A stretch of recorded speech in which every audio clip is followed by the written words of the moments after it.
Welcome to this deep dive. We're going to be tackling 3 global headlines today. Um, they might seem totally separate at first, but stick with us by the end. I think you'll see how they're all tangled up in this crazy web we call current events. We've got potential power shift brewing in Europe, a hostage situation finally resolving, and a World Cup victory overshadowed by some pretty serious allegations. Intrigued. Absolutely. And what's so fascinating to me is how each of these stories really reflects the changing dynamics of power in the 21st century. Okay, so let's unpack this, and let's start with Germany. Imagine if a country decided to play hardball with both the U.S. and Russia. That's the situation kind of brewing over there with this upcoming election. Sources suggest that Friedrich Merz, he's a leading candidate. He's basically saying Germany first.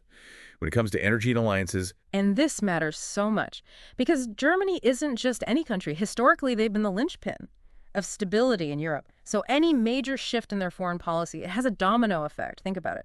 With the conflict in Ukraine still going on and everyone on edge about energy, if Germany throws a wrench in the works, things can get really interesting. Yeah, and here's where it gets even juicier. It's not just politicians making noise here. The source material mentions that.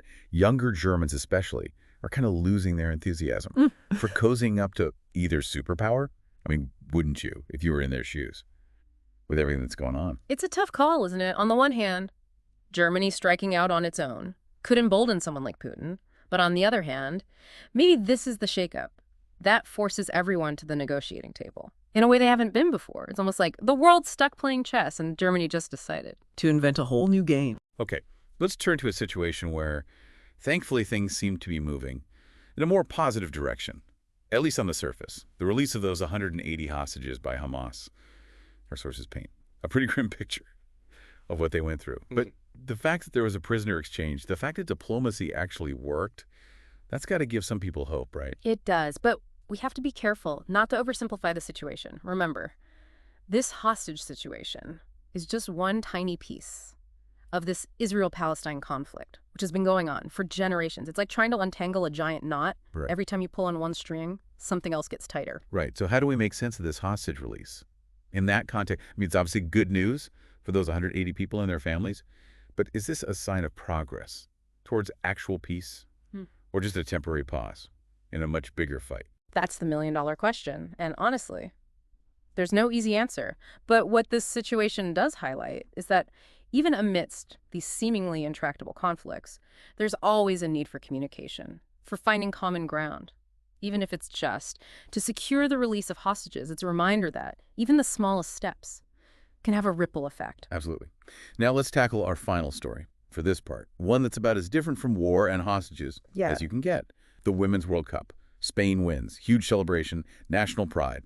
But then, bam, allegations of sexual assault against a leading player emerge.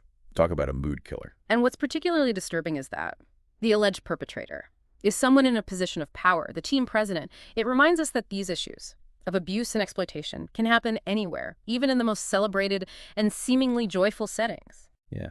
And the source material doesn't sugarcoat it either. It talks about this really controversial kiss between Spanish team president Luis Rubiales and player Jennifer Hermoso. It's crazy this happened in front of everyone. During the victory celebration, you'd think in that kind of public setting, someone would have stepped in. Right. You would, wouldn't you? Like sadly. But sadly, it often takes a lot of courage for someone to speak up against someone in a position of power, especially in a moment like that when everyone's caught up in the excitement. The fact that Hermoso has publicly spoken out against what happened is a powerful statement in itself. She's challenging the status quo and demanding accountability, and that's incredibly important, not just in the world of sports, but in every sphere of life. What's striking is that this whole situation, it seems to have sparked a much broader conversation in Spain and even internationally about how we deal with these issues of power and respect, especially when it comes to women in sports. It's like this one incident. Rip the Band-Aid off. And much deeper wound, right? And the source material also mentions another incident from the same event where the Spanish team president kissed another player on the lips during the celebrations.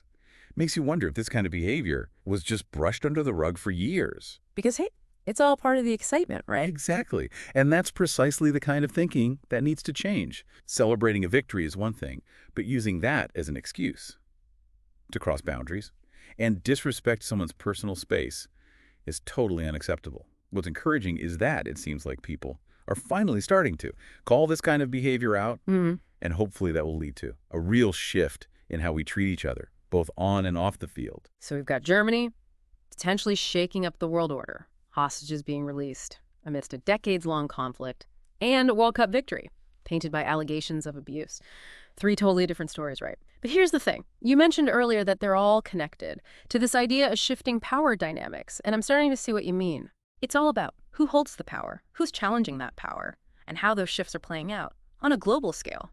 Think back to the Cold War, when it was basically the US and the Soviet Union calling the shots. That's what we call a bipolar world, 2 poles of power. But things have gotten a lot more complicated since then. Right. So what you're saying is the world is becoming multipolar, with more players at the table, like China, India, Brazil, all vying for influence. Precisely. And that makes predicting what will happen next a whole lot harder. On one hand, you could argue that having more players at the table could lead to more cooperation, more checks and balances. But on the other hand, it could also create more competition, more conflict, as everyone tries to jostle for position. Okay, so how does Germany fit into all of this? Is there potential shift away from both the U.S. and Russia, a sign that they're trying to carve out their own space in this multipolar world? That's a very astute observation. And the answer is, quite possibly yes, Germany, with its economic might and its central role in Europe, is in a unique position to do just that. If they decide to go their own way, it could embolden other countries to do the same, which could significantly accelerate this shift towards a multipolar world. Whoa, okay, so imagine a world where it's not just the U.S. and China calling the shots, but also the European Union, India, maybe even regional blocs in Africa and South America. That's a huge GE change from the way things have been for the past century. Absolutely, and the implications are enormous. Think about trade, military alliances, even how we deal with global issues like climate change. In a multipolar world, everything becomes more complex, more nuanced. There's no single superpower dictating the terms anymore. So, is that a good thing or a bad thing? I think so. It sounds exciting, but also kind of scary at the same time. It's both, to be honest. A multipolar world offers the potential for more diverse voices to be heard, for smaller countries to have more say in global affairs, but also raises the risk of miscommunication, miscalculation, even outright conflict as different power centers try to assert their dominance. It's a delicate balancing act. And what about the hostage release? How does that fit into this whole idea of shifting power dynamics? At first glance, it seems like just a localized event.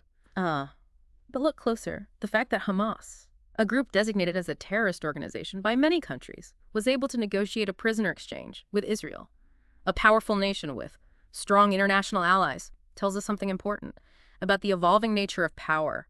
It suggests that even non-state actors can exert significant leverage in certain situations, especially when they tap into deeply held values and beliefs. So it's not just about military strength or economic clout anymore. It's also about the power of ideas, of narratives, of appealing to people's emotions, and sense of justice. Precisely. And that's why the hostage situation is so relevant to this larger conversation about shifting power dynamics. It demonstrates that in a multipolar world, influence can come from unexpected places, and that even seemingly small events can have significant repercussions. Okay. I'm starting to see how everything's connected. But what about the World Cup controversy?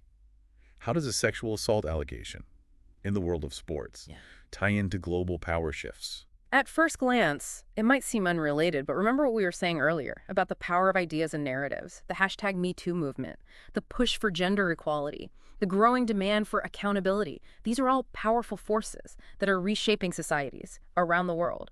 And the sports world is no exception. What happened with the Spanish team is a stark reminder that no institution, no matter how prestigious or celebrated, is immune to these forces for change. Right. So it's like this incident, even though it's tragic and disturbing, it's actually part of a larger positive trend towards greater awareness and accountability.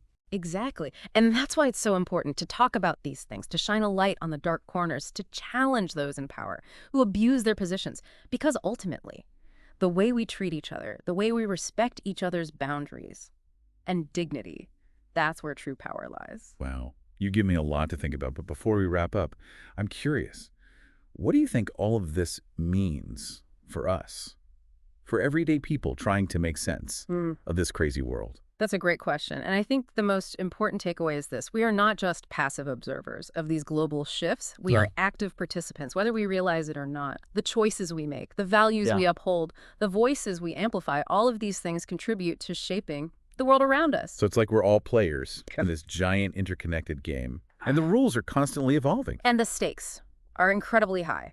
The decisions we make today, both individually and collectively, will have a profound impact on the world of tomorrow. You've given us so much to think about already.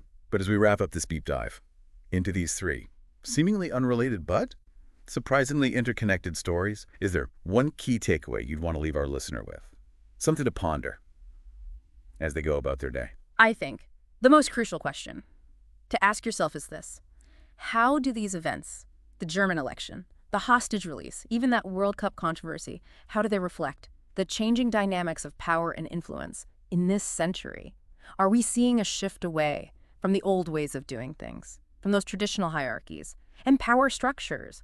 And if so, what does that mean for the future? Does it create more opportunities, more challenges, or maybe a bit of both? That's a powerful question to leave our listener with. It really challenges us to think critically about our own role in shaping the future, doesn't it? Absolutely. We're not just passive bystanders in this grand play. We're active participants. And the choices we make, how we vote, how we consume information, how we treat each other, all of these things contribute to shaping the world we live in. Well said. Thank you for guiding us through this deep dive. It's been an eye-opening journey, exploring these complex global events and seeing how they're all connected in ways we might not have imagined. It's always a pleasure to delve into these fascinating topics. Until next time. Stay curious out there. Yeah. And remember, the world is full of surprises. And understanding how they're all linked can make those surprises a little less, well, surprising.